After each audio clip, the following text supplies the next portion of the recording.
நீண்ட காலத்துக்கு முன்பு ஒரு ஏழை விவசாயி வாழ்ந்தார். ஒரு நாள் சோர்வாகவும் பசியாகவும் தனது வயல்களில் அலைந்து திரிந்தார். அங்கு ஒரு கோழியைக் கண்டார். குறைந்தபட்சம் இதைச் சாப்பிட்டு என் வயிற்றை நிரப்ப முடியும் என்று அவர் நினைத்தார். விவசாயி கோழியை வெட்ட முயற்சிக்கிறார். அவர் கோழியை பிடித்தார். கத்தியை உயர்த்தினார். ஆனால் அப்போதுதான் நம்ப முடியாத ஒன்று நடந்தது. கோழி விவசாயியிடம் பேசுகிறது. கோழி பேசியது, "தயவு செய்து என்னைச் சாப்பிடாதே. நான் உங்களுக்கு உதவ முடியும்." விவசாயி அதிர்ச்சியில் உறைந்தார். "ஒரு கோழி எனக்கு எப்படி உதவ முடியும்?" கோழி மெதுவாக பதிலளித்தது, "நான் உங்களுக்கு ஒவ்வொரு நாளும் ஒரு தங்க முட்டையை கொடுக்க முடியும்." விவசாயியின் கண்கள் விரிந்தன.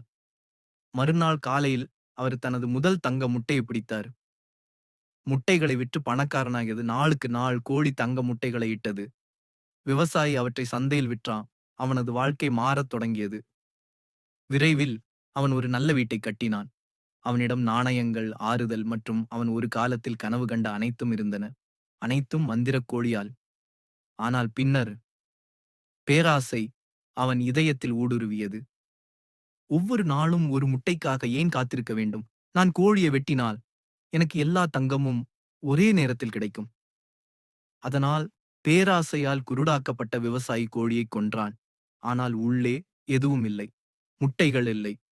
புதையல் இல்லை. மந்திரக் கோழி என்றென்றும் போய்விட்டது.